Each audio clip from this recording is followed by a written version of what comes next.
Ain't no love out here, it's a famine. What a shame that you can't put your trust in nobody. I thought we supposed to be family.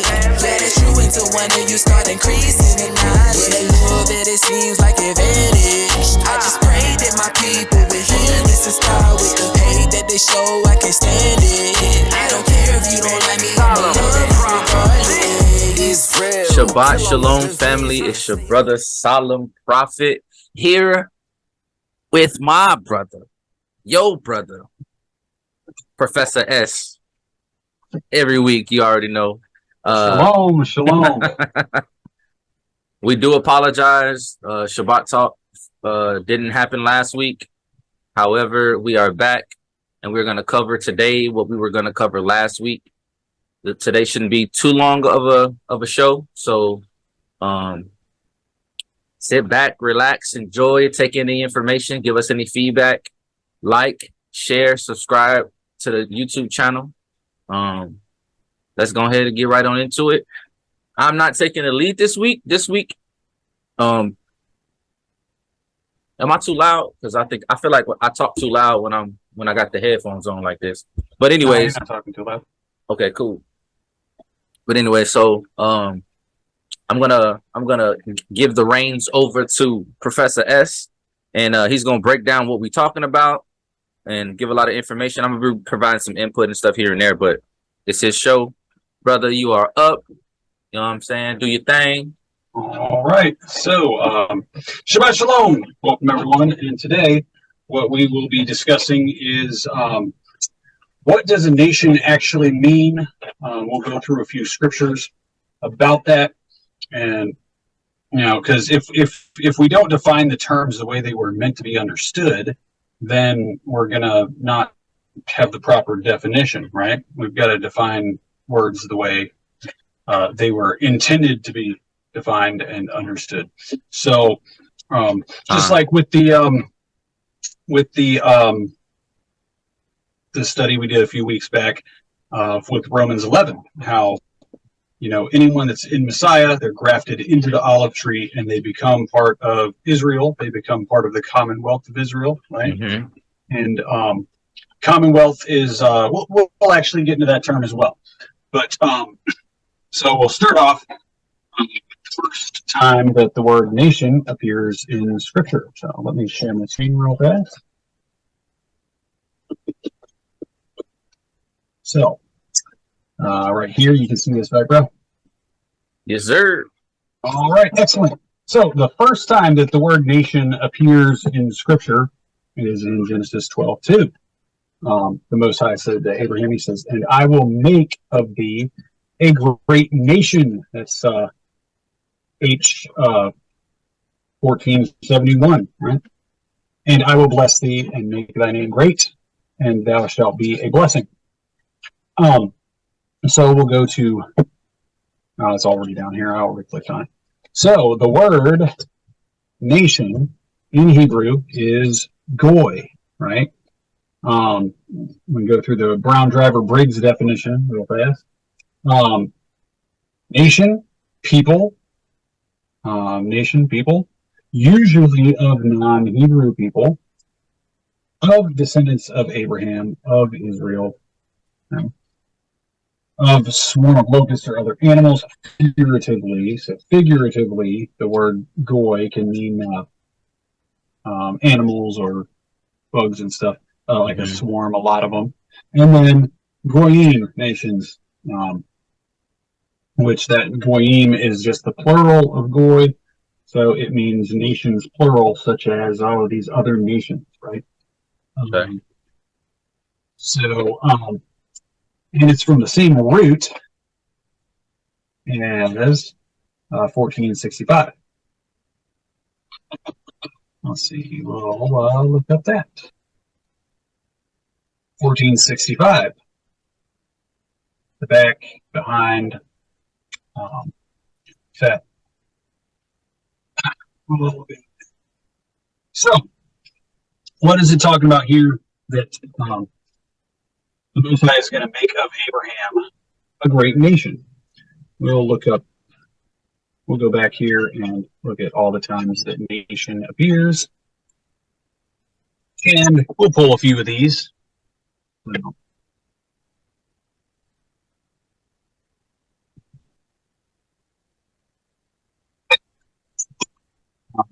That nation, once again, same word there. Nation once again here. We will go to, specifically, we'll go to Exodus 19 right here. It's this one right here. Yep. So this is when Israel was called by the Most High, and they're at the mountain right here. And he says, "And ye shall be unto me a kingdom of priests and an holy nation. These are the words which thou shalt speak unto the children of Israel." So he's saying that Israel is going to be a holy nation.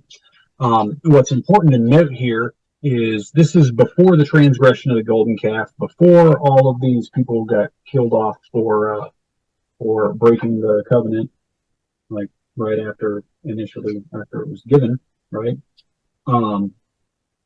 So at this point, it was still a mixed multitude because it wasn't just bloodline Israelites leaving out of Egypt, right? It was a mixed multitude, as it says, and we can pull up that scripture as well. Let's do that. Just to give them.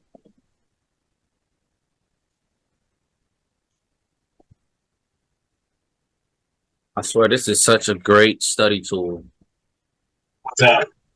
I said this is such a great study tool. Yeah. Okay, so right here, Exodus 12:38. So just a few chapters earlier. And a mixed multitude went up also with them, and flocks and herds, and very much cattle, right? So the children of Israel journeyed from Ramses to Sukkot, about 600,000 on foot that were men, besides children, and the mixed multitude went up with them. So who is being addressed in Exodus 19 there is the whole multitude, everyone that left up out of Egypt with Israel, right? They'd already gone through the manna. They'd already gone through, making sure they count the 6 days. They've already been given the Sabbath, right? And so what we have here is the mixed multitude going out. Now, I believe I'm just going to look at it just at the same time. So we're going to look at how does someone. Okay, we'll give some modern examples of how someone would. What constitutes actually being a nation, right? And then we'll go into a couple other scriptures that reference like how to do that, right? Right. In today's, I'll go ahead and unshare my screen for the moment. I got some of those queued up too. Oh, cool. So for example, like today, I live in the United States of America, right? So my citizenship, as far as the Babylonian governments are concerned, is a U.S. citizen, right?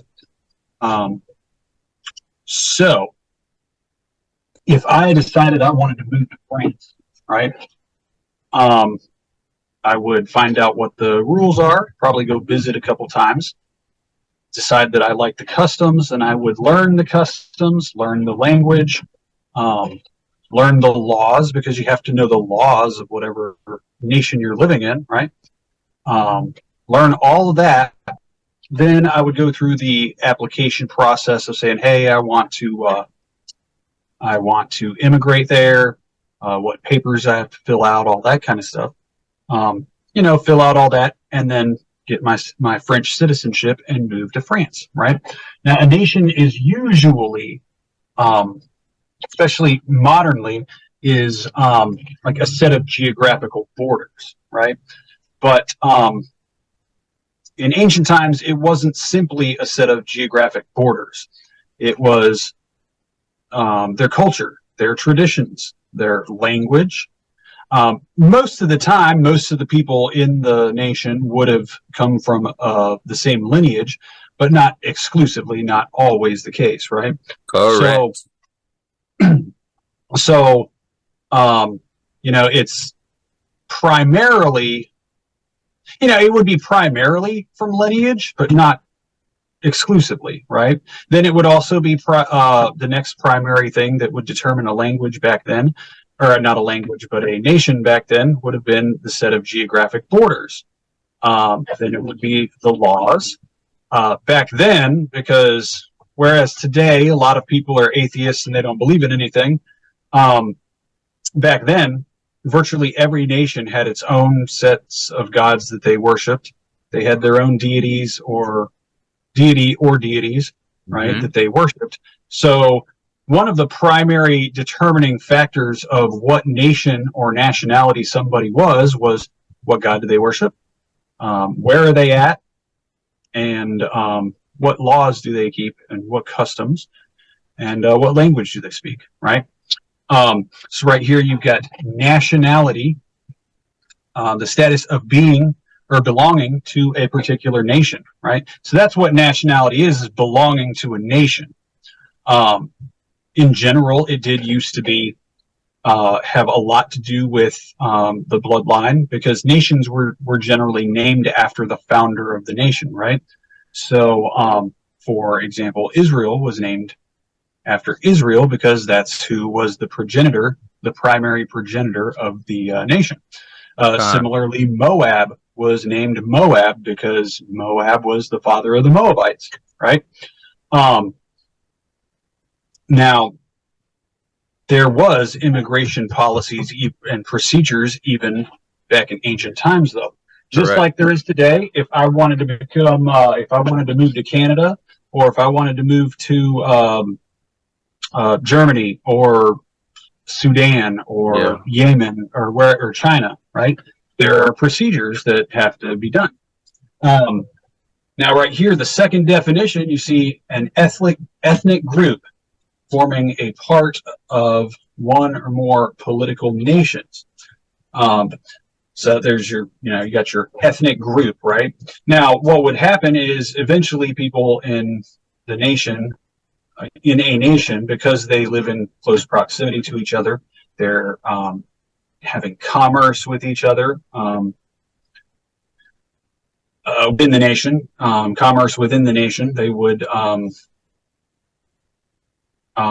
they would share a similar gene pool in most cases, and ultimately later on down the road they would eventually share the same gene pool, everyone that was there, right? Now, the gene pool could get a little bit bigger, but it was generally the same gene pool, right? We will go to, did you have anything to add there, Ray? Yeah, I'm rocking with you. I'm right there with you on everything. I just wanted to kind of cover two things. Mm-hmm. So, like you covered these two. There's also down here, it says nationality, the state or fact of being a citizen of a particular nation. Like you were saying, those procedures, those policies that you have to do if you want to become a citizen of another nation. And then it says a body of people sharing common descent, history, language, etc. And that also goes back to what you were saying. And then the second thing I wanted to bring out was nation, KJV dictionary definition of nation. It goes into a lot right here, but this is pretty much talking about the same stuff we just covered in the secular sense.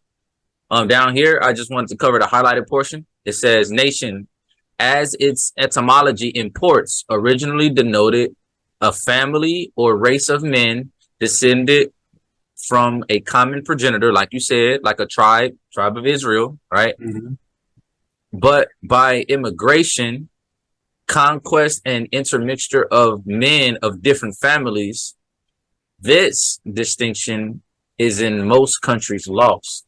But for something to be lost, it has to have existed at one point. Yeah, exactly. And so the fact that there was immigration, like you said, there was immigration procedures even in Israel in the Old Testament prior to Acts chapter 10. See, most people think that there wasn't any type of accepting of outside nations in Israel until you get to the New Testament. That's not the truth at all. There were immigration processes. There were things that other nations had to do, procedures, steps to be considered a part of the nation of Israel. There was laws that they had to keep if they were sojourning. If they were just passing through, they had to keep certain laws. But if they wanted to actually become a part of the nation, become a citizen, a part of the Commonwealth of the nation, then there was additional things they had to do. It's not like you're just passing through. It's like, oh no, here. It's just like if I wanted to move to a different state. If I decided to move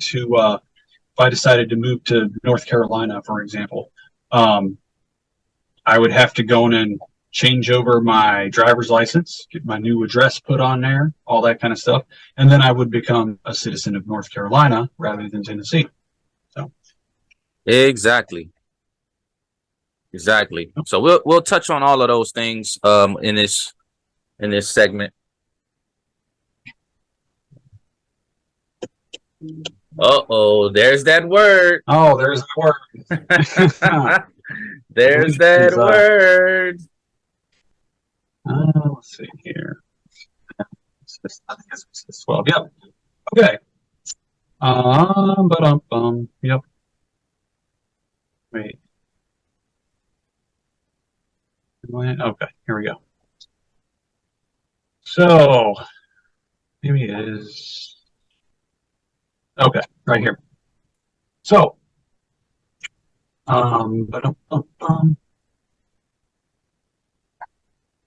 whether he be a stranger or born in the land. Moses called forth all the elders. Oh wait, let's see. It was going down here first. Let's see. I hit the wrong passage, but it's still in this chapter. Yeah. Let's see. Where is it? Let me get it again. I'll do that there. So it is okay. So here we go. 1248. Now, sojourning doesn't mean you're taking up a residence somewhere, right? Sojourn means that you're passing through it, right? Just to clarify that. So it says right here, and when a stranger shall sojourn with you and will keep the Passover to the Most High, let all his males be circumcised, and then let him come near and keep it, and he shall be as one that is born in the land, for no uncircumcised person shall eat thereof. Right? So right here, sojourning, but sojourning can be someone passing through, but it also can be staying for an extended period of time, but it can also be permanently living there as well.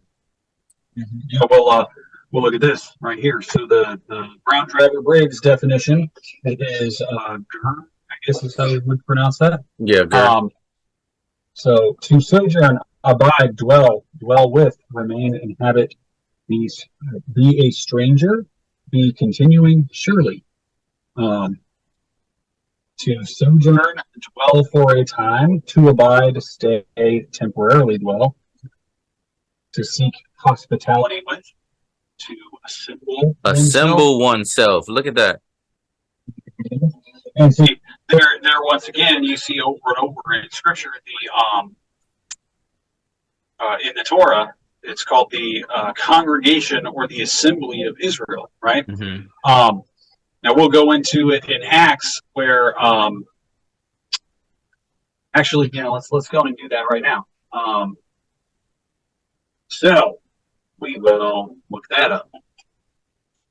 While he's looking that up, I'll quickly give you guys the different examples of sojourning. So like a temporary sojourning, whether it be a short period of time or a long period of time, you can look at the Israelites in Egypt, right? Even though it was considered slavery, prior to that slavery, Israel sojourned in Egypt during the time of what's his name? Dang it just slipped my mind. Joseph? Joseph. Yeah. Joseph. So Israel sojourned amongst the Egyptians via the power that and authority that Joseph had. And they stayed there during a time. They weren't Egyptians, they were Israelites, but they sojourned for many years. Mm-hmm. Okay. And they never integrated fully and became Egyptians. They sojourned, they came, they lived there, they dwelt there for a while, and then they moved on via the Exodus, right? A permanent example of sojourning is Rahab. Okay. The fact that she helped the messengers hide them so that they didn't get caught and killed when they were spying out Jericho. When they knocked down the walls of Jericho, went in and killed everybody, they spared Rahab and her entire household, her father, her brothers, her sisters, everyone in her household. They spared them, and they allowed them to come to Israel. And it says specifically in scripture, go to, I think it's it's Joshua chapter 5. It says that Rahab, where they remain to this day. To this day, meaning forever. Could we in 2022? So that's an example of the permanent sojourning. Through the acts of Rahab, her and her household were allowed to become Israelites and integrate, assimilate, and assemble oneself, as the 1B2 definition right there is showing, into the nation of Israel. And it proves that not only does that prove that it was a permanent sojourning. If you look into the Messiah's lineage, many generations later, after the integration and sojourning of Rahab, you find out that the Messiah came from Rahab. Okay, so that's just a quick little example. You have multiple different scenarios and examples. Sojourning can mean many different things. See, just like we had read in the Exodus 12, where it says that once they do that, they become as one born in the land. Now, what generally, even today, the country you're born in is the country that you're automatically a citizen. I mean, there's a few exceptions, like if you're, your parents are living on they're in the military and they have you in Germany or something, you'd still be like U.S. citizenship. But generally, the country you're born in is where you have your citizenship, right? And so when it said that in Exodus 12, it's saying they will become born in the land. So if you're as one born in the land, it's like having a birth certificate, right? Born in the land, So right here, we've got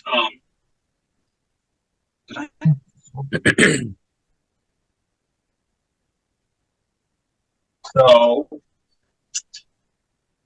there it is.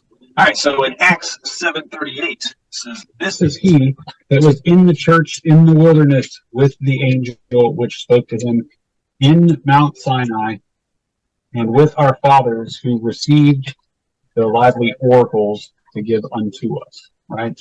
So right here he's saying this is he that was in the church in the wilderness. So the church in the wilderness at Mount Sinai. This word here, ecclesia, which is the Greek word that's translated as church. I didn't even show you I don't know if we'll go that far with it, but you know what? Let's do that. So this word right here, this Greek word, and we'll look that up in the. Let me look it up in here. So, a gathering of citizens called out from their homes into some public place, an assembly. An assembly of the people convened at a public place, the assembly of Israelites, any gathering or throng of men assembled by chance tumultuously. In a Christian sense, or in a Bible sense, an assembly of Christians, an assembly of believers gathered for worship. Okay, a company of Christians of or of those who hoping for eternal salvation through Messiah, observe their own religious rites, holding their own religious meetings, etc., etc. So this is basically, here we go, those who anywhere in a city, village constitute such a company are united into one body, right? So that's what in general what ecclesia means, right? And We'll look at that right there. So that is G 1577, right? And so most people will look at this and say church, but he's talking about church in the wilderness at Mount Sinai, right? So as we see in the Torah, they're always called the assembly of the children of Israel, or the congregation of Israel. Correct. And so now what we'll do, I'm going to pull up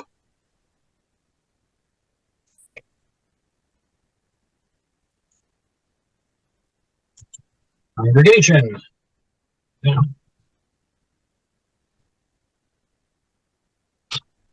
right here, we'll start with right here in Exodus 12:3. Now, I'm going to do a parallel so we can look at the various versions. So here we have congregation. Now,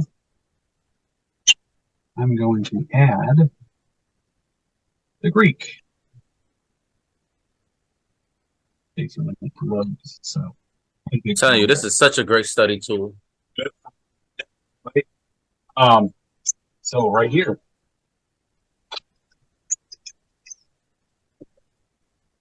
Where is it?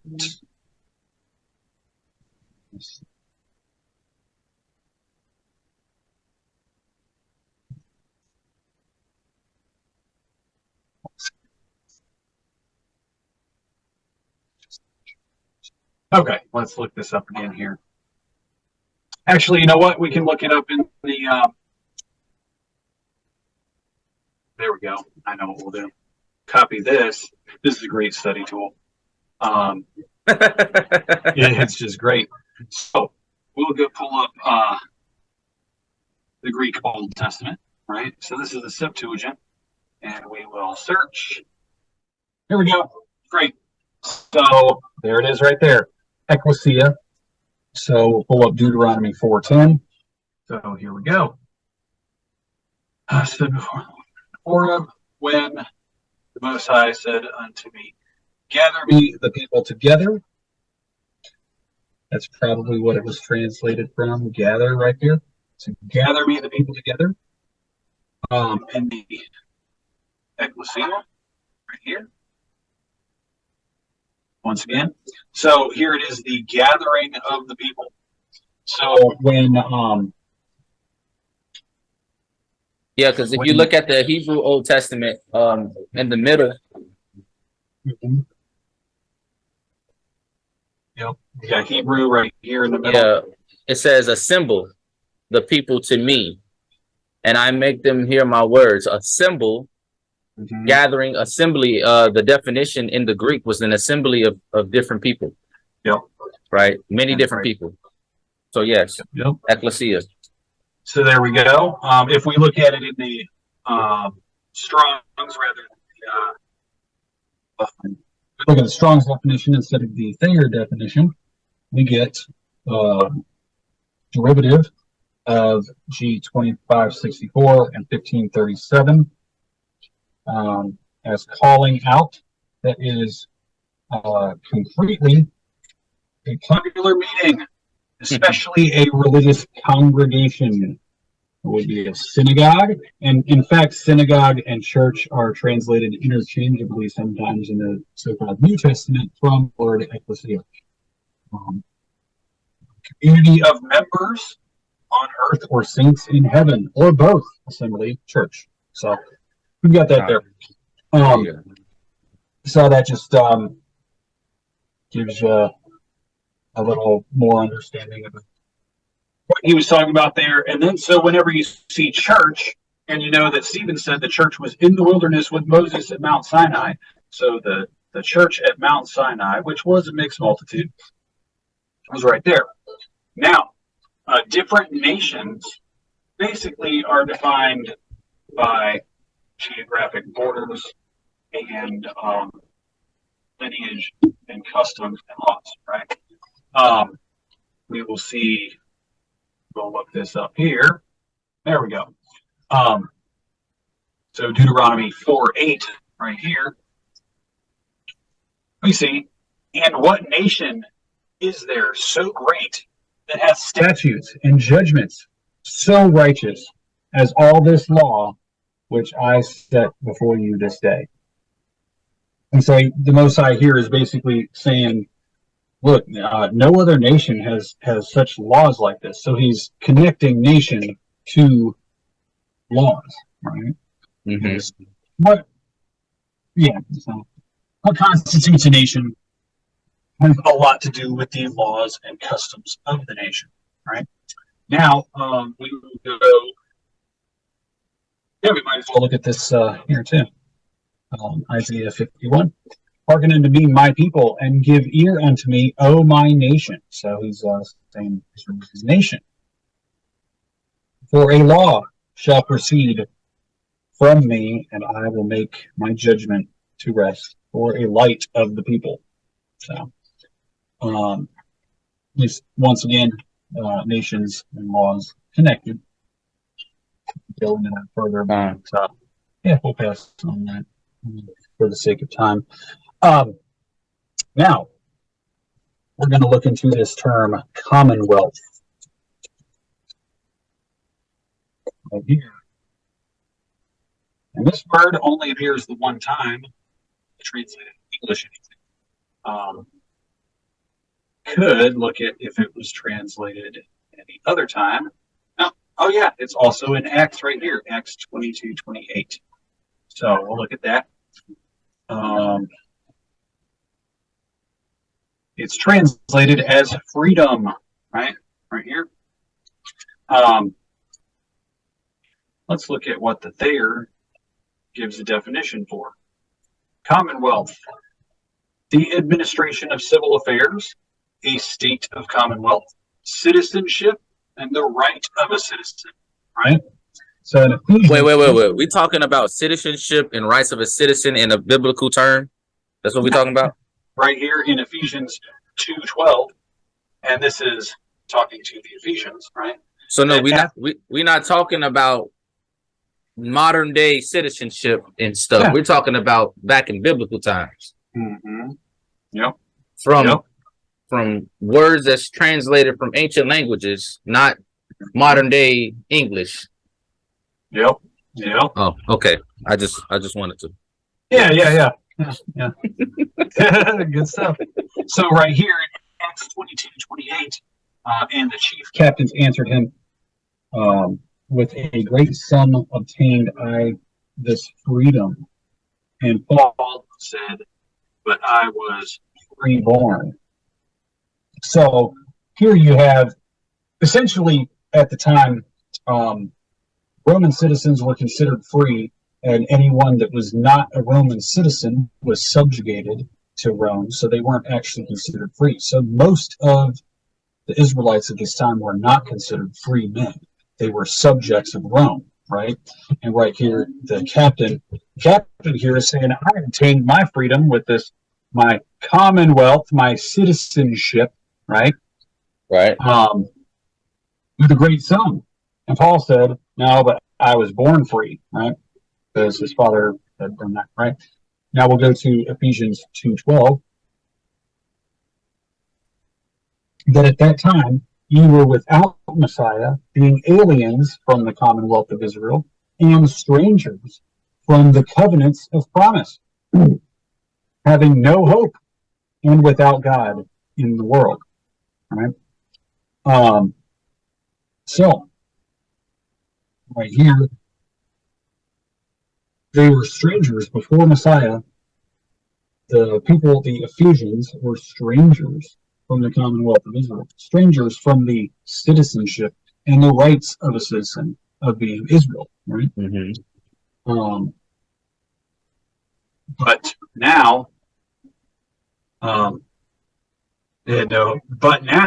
in Messiah Yahusha, ye who sometimes were far off are made nigh by the blood of Messiah.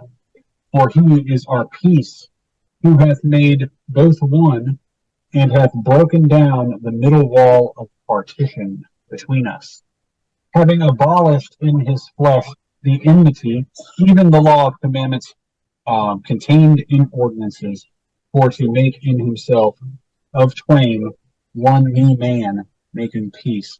Now, this is interesting because talking about the one new man, this verse here gets very misconstrued a lot of times. The commandments and ordinances, right? That is misconstrued to say, oh, look, he's getting rid of it. Now, I'll say right here, and that he might reconcile both unto God in one body by the cross, having slain the enmity thereby, and came and preached peace to those who were afar off, and to them who were nigh. So, we'll focus in on here though, the commandments. There's a lot of churches say, oh, see, look, there's the commandments are done away with. Once again, though, the Commonwealth, right here, Commonwealth of Israel. So in Messiah, we all become the Commonwealth of Israel. How do we join Israel? Well, we're grafted into the olive tree. We get circumcised, and we partake of the Passover. And at that point, considered as one born in the land, i.e., in modern terminology, we would have a birth certificate as Israel. Be given a birth certificate. Now we will go into the adoption because this is a big key here too.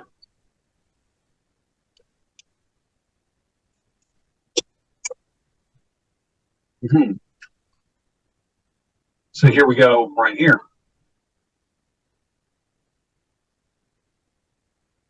For ye have not received the spirit of bondage into fear, but ye have received the spirit of adoption, whereby ye cry, Abba, Father.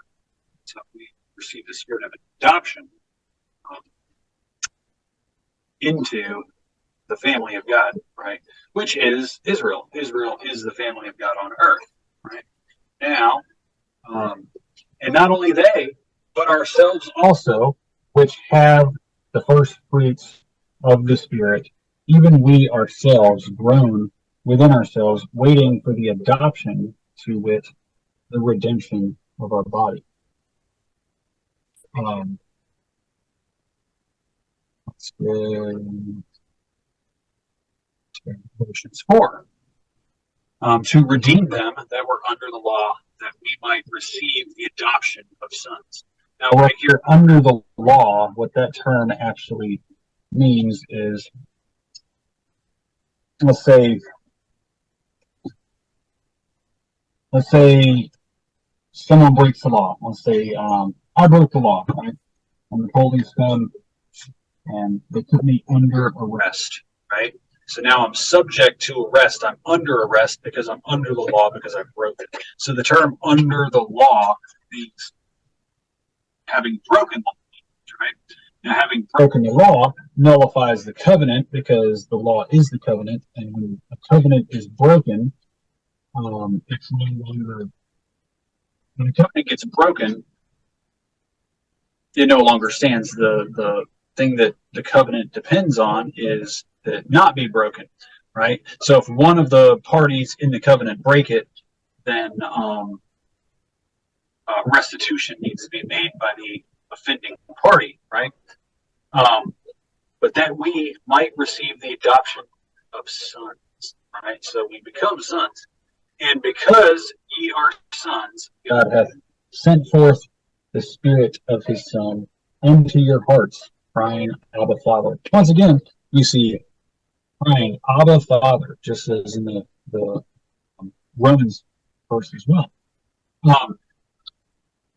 So he's redeeming who? Those who are under the law, i.e. under the penalty of the law, subject to arrest, being under it, right?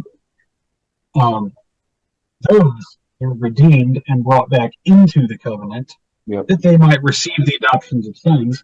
And what does a son do? A son is supposed to obey his father. Right? Correct. The son carries out the will of his father. Right? So right here it's showing that we get adopted in, whether since everyone has sinned, transgressed the covenant, we have to be adopted back into the family of God. right? So in order to be counted as a son, we have to be adopted back in or adopted in the first place, right? Because you lose your sonship once you have like your position as a son, right? It would be like if well, let's say for a modern example, let's say Joe Biden decided to disown Hunter because of stuff that Hunter did, right? He says, "You're disowned. You're no longer my son," right? It's kind of a nonsensical thing to think of, but anyways, just for a modern thing that's in the news, right? Let's say he decided to do that, he would no longer be heir. He would no longer be counted a son, and he couldn't call him his father anymore, right? Because he did something that put him under that, right? And so he gets removed. His birth certificate gets canceled out. No longer says you're my son anymore, right? But then, let's say he changed his mind or whatever. That was probably a poor example. I shouldn't have used that example. Anyways, just any father with prestige or power or clout, right? And his son transgresses or disobeys him or does something that shames the family. He gets disowned. Basically, it'd be like ripping up your birth certificate saying you're no longer my son, get out of here, right? But then he decides later on, even though he's legally disannulled being the father of that child, then he says, you know what, I want him to be my son again. He's repented. So now he has to adopt him back, right? So that's essentially poor examples. That was extremely clumsy examples, but hopefully everyone gets what I mean with that. So legally, being under the law, that's legally being separated and no longer being sons side, right? But through his son who was perfect, we're able to be adopted back into that family, or just adopted in general, right? Into the family. And let's see. So now we see that we know that Israel is the nation, one of the nations that came from Abraham, because Abraham, as we looked at in the first scripture, was that Exodus Genesis 12, that Abraham was going to be a father of many nations, right? And indeed he was, many nations. Right, here we go. So we'll read part of this right here, as this is dealing with the adoption and what the nation becomes, right? See, now Jew was not actually a nation. A Jew was not a nationality, right? A Jew was a tribe, right? The nationality was Israel. Being a Jew was one of the tribes that comes from Judah, right? So we'll start here at Galatians 3:26. For ye are all the children of God by faith in Messiah Yahushua. For as many of you have been baptized into Messiah have put on Messiah. There is neither Jew nor Greek. There is neither bond nor free. There is neither male nor female. For ye are all one in Messiah Yahushua. And if ye be Messiahs, then are ye Abraham's seed and heirs according to the promise. So, right here, he's saying you're Abraham's seed, right? And who was Abraham's seed called through was Isaac. And so right here, that being in Messiah, it doesn't matter if you're Greek, it doesn't matter if you're a Jew, or if you were from the tribe of Zebulun, or the tribe of Benjamin, or whichever tribe, right? You become a son, you become the seed of Abraham and heirs according to the promise. Going back to Exodus 12, and I think that was 48 if I remember. 48, I think. Yes. So, right here, the stranger shall sojourn with thee, and will keep the Passover to the Most High. Let all his males be circumcised, and then let him come near and keep it. And shall be as one born in the land. No circumcised person shall eat thereof. So you become the Commonwealth, as Ephesians says. You become the Commonwealth. You become part of the nation, and your nationality has changed. You've changed nationalities. Just like if I moved to Canada and went through all the paperwork, I would become a Canadian and no longer be a United States citizen, right? Correct. So the shift, and then the ecclesia being the called out ones, the called out assembly, right? Is called out from the nations, which is essentially what happened with Abraham. He was called out from amongst the nations. Abraham, having been in the nations, grew up in the nations, and was called out to be separate and to be set apart. Now, going back to, just going to bring this full circle back to the royal priesthood. Actually, you know what? Let's, instead of going to the Exodus one, let's go to the one in Peter. That's now this is essentially quoting from Exodus 19, right? It says, "But ye are a chosen generation, a royal priesthood, a holy nation, a peculiar people, that you show forth the praises of him who has called you out of the darkness into his marvelous light." So, and then it says, "Which in past times were not a people, but are now the people of God, which have not obtained mercy, but now have obtained mercy." So they say in the past, you were strangers, and now you're not. Oh, right here it says, "Dearly beloved, I beseech you as strangers and pilgrims, abstain from fleshly lusts, which war against the soul." So once again, he's saying right here. So the process that it used to be, you would learn the laws, learn the customs. Obviously, you'd have to worship the same Elohim, the Most High. You couldn't just join if you're going to be worshiping false gods. That automatically excluded you from being able to join, right? So when you do all that, you learn the customs, you start keeping the laws, you believe and worship the Most High, you get grafted into the olive tree, which is Israel, and then you get circumcised, partake of the Passover, and you're counted as one born in the land. Yep. So then you join the nation and nationality. That becomes your nationality, right? So let's quickly solidify that procedural definition in the scriptures. Can you go to? We've already covered Exodus 12 and 48, but I just want to touch on verse 49 to drive the point home from verse 48. Well, 49. One law shall be to him that is homeborn, and unto the stranger that sojourneth among you. Right? So one law, right? The same law that applies to the nation, the homeborn, the nation individual, right, is also the same law that applies to the stranger who sojourneth. So can you go to Numbers chapter 9, verse 14?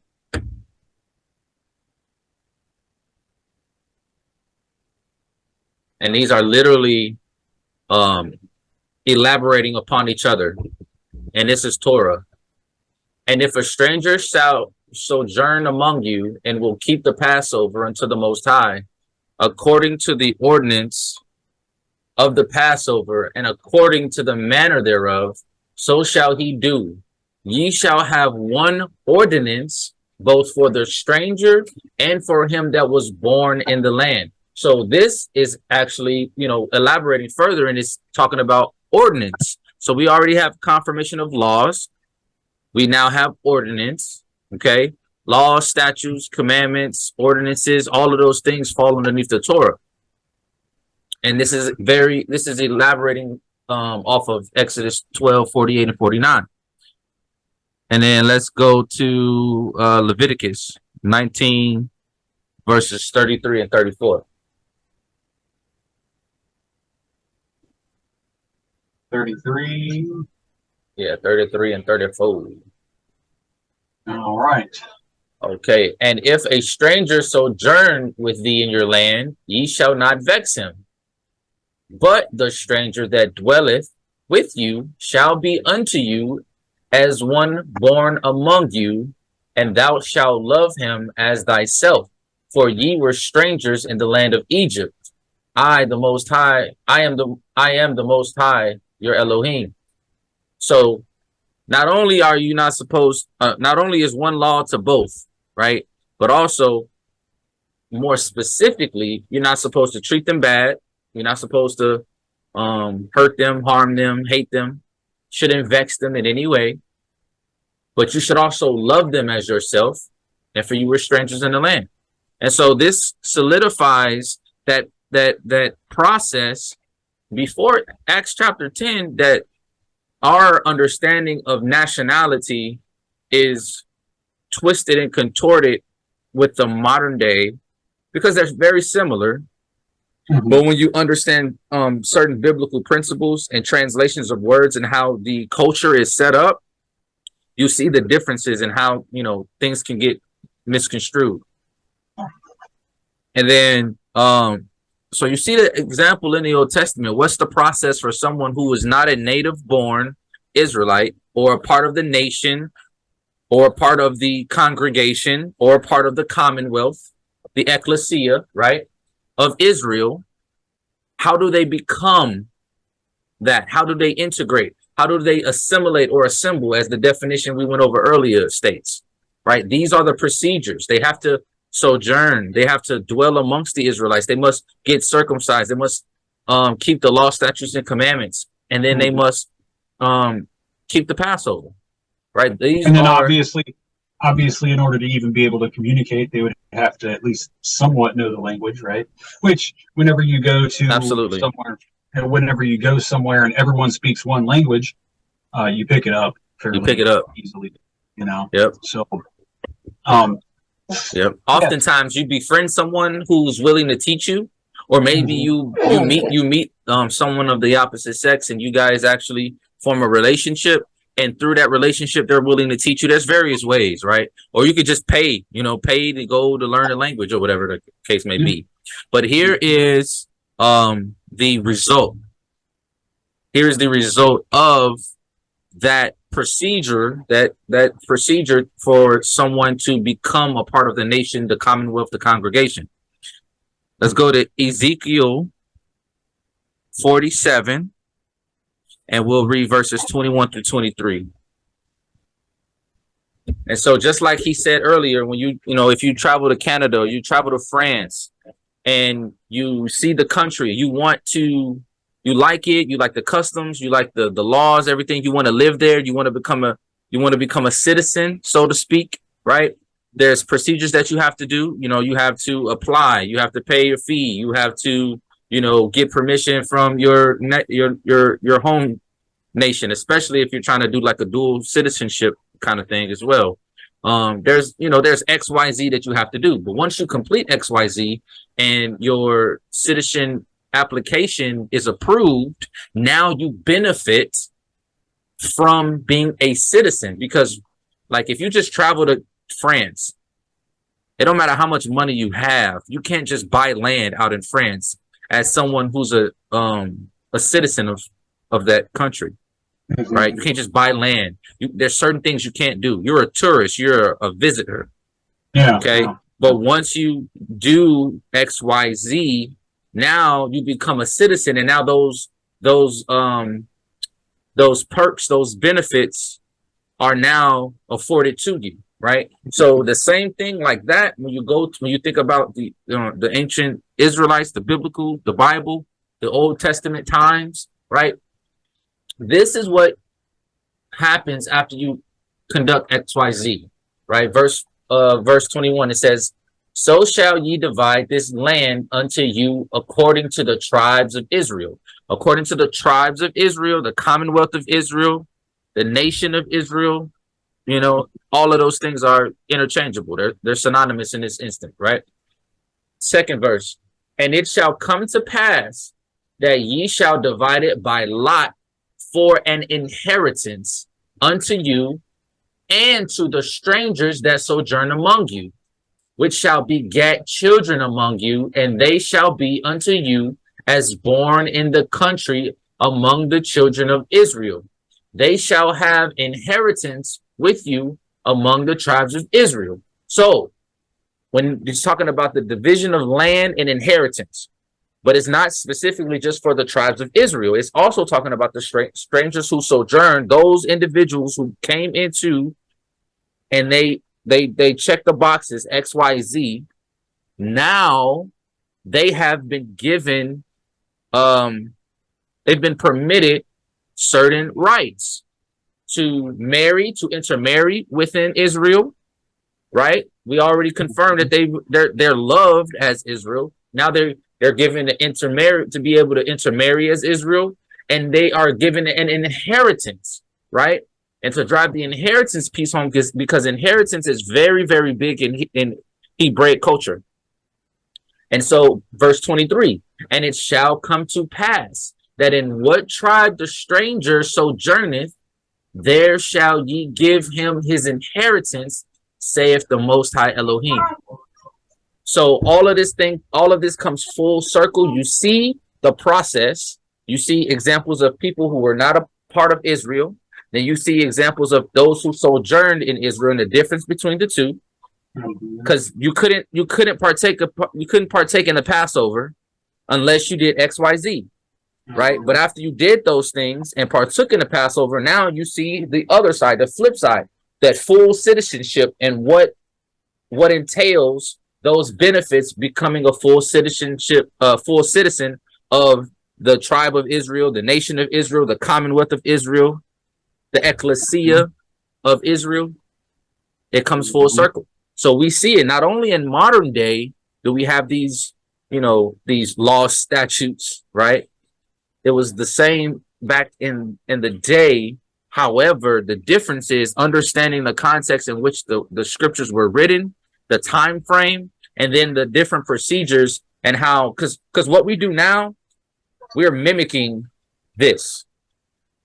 What we're doing is basically mimicking this, and over time we've tweaked it and changed things, and so we have put into practice certain procedures that we deem as okay and normal to us, not realizing that the progenitor of those of a lot of those procedures were biblical.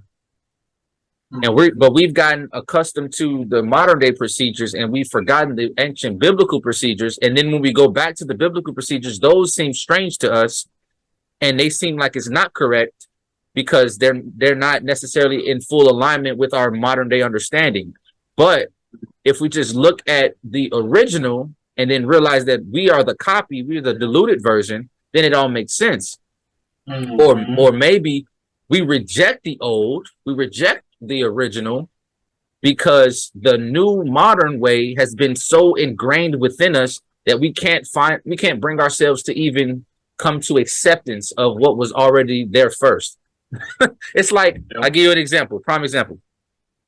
You hear a song, a modern day song, you like the song, it's really catchy, it's your favorite song, you play it over and over and over and over again. Then you realize that song was a sample of an original song. And then you go back to the original song and you're like, oh, I see that the song that I like came from this song. But that's the old song. You like, I don't like this. I don't rock with this. You want to go back to the new song. Because most music today is just samples. Sound clips from it. Exactly.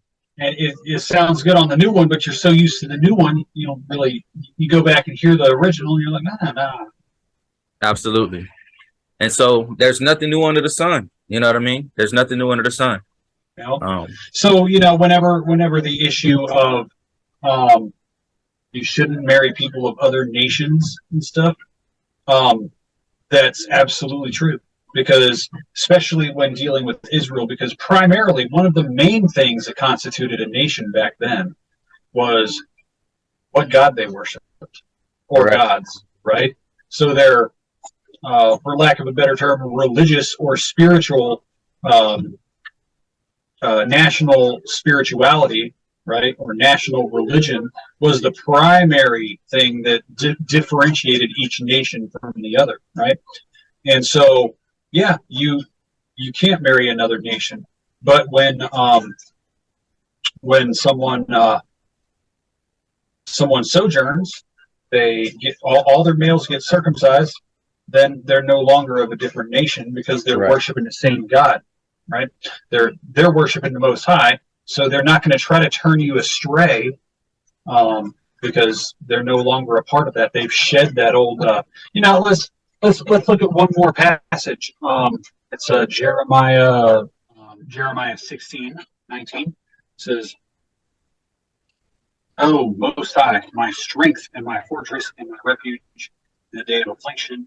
The Gentiles, or i.e., the other nations, whenever it's plural, that would be other nations that it's talking about. Mm-hmm. Actually, this one here isn't even plural in the original. It doesn't look like. Let's see. We can do the comparison.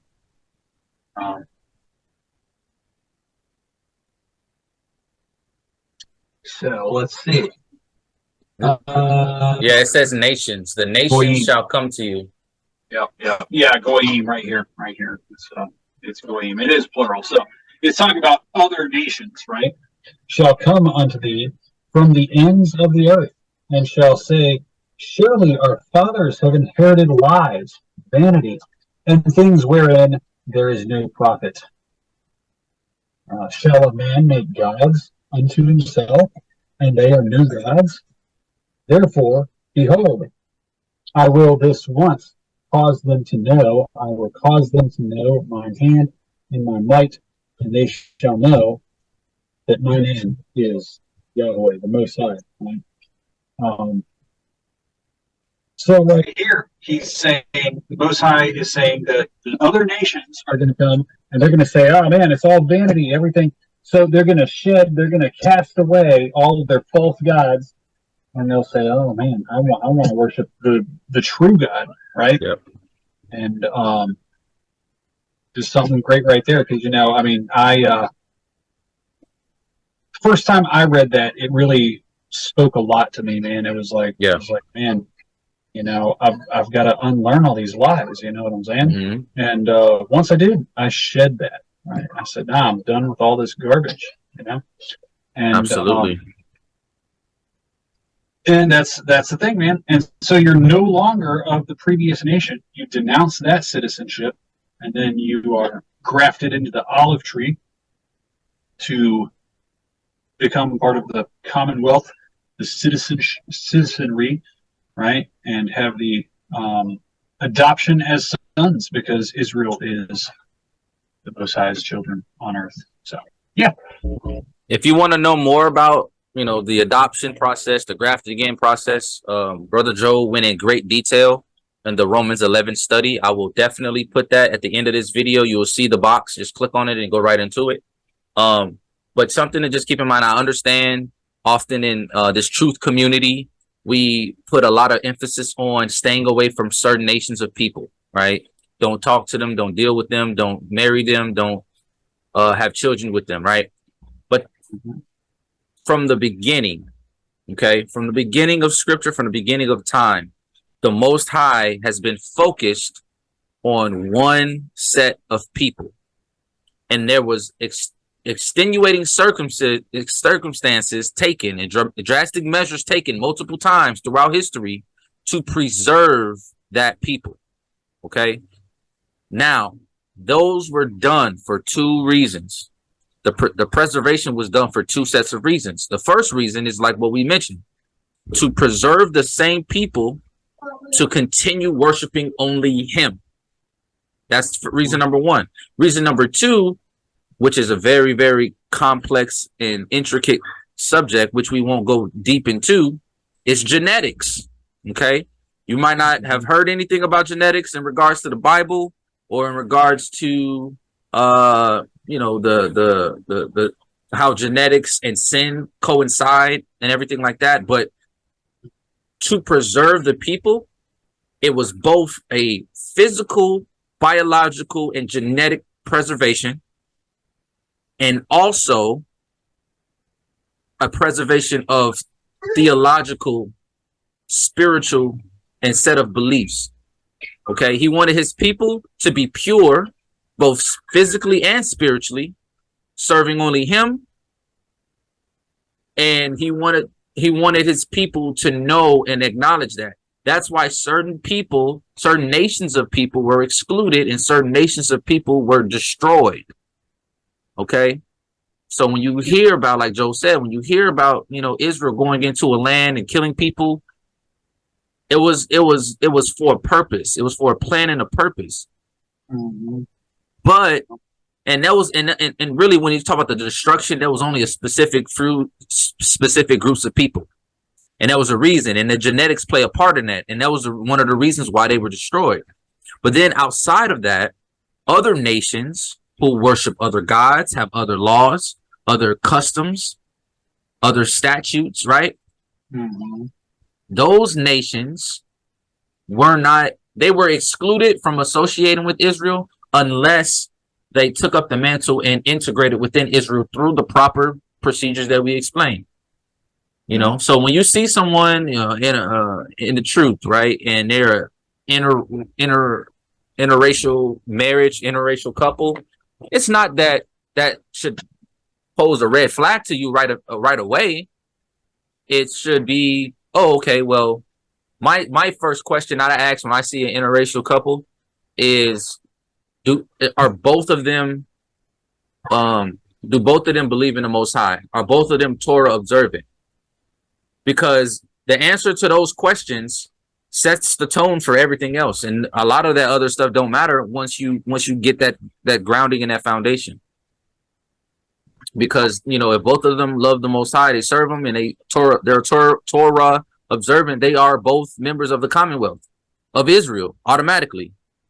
So that kills a lot of the confusion and everything like that. So we just got to kind of understand what nationality is, what a nation is, the different rules and principles and procedures that go along with it, to get the full picture, to truly understand what was intended when the scriptures were written and how they were written, going from the Old Testament to the New Testament. The New Testament isn't talking about nothing different than what was already talked about in the Old Testament. And that's the main point. That's the main point, I believe, of this whole show tonight, right?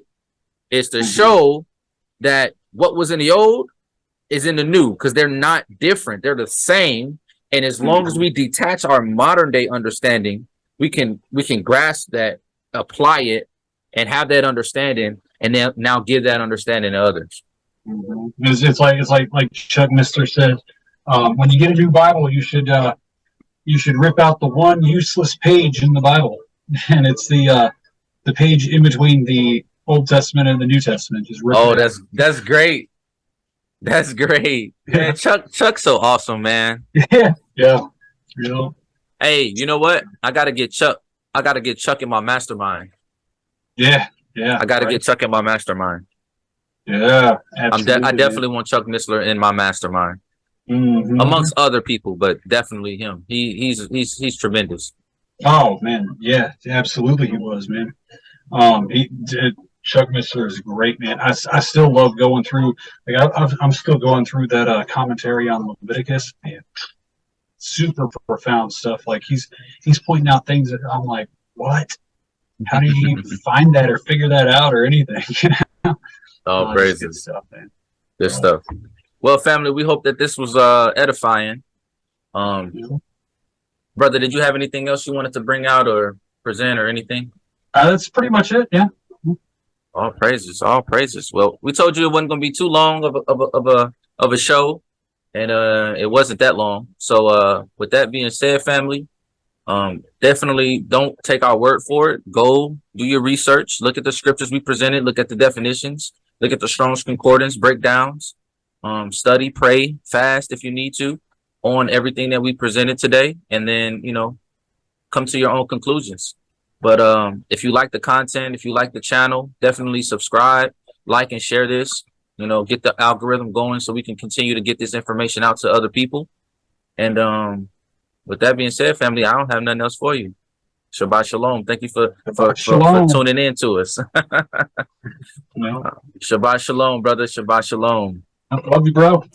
Love you too. Focus on the mission. Now listen, this the valley of dry bones. We all sinners, but we quick to throw out them stones. Yeah, real talk, we need to help each other. Instead of fighting all the time, need to love your brother. Getting in them scripts just to elevate your conscience. We claim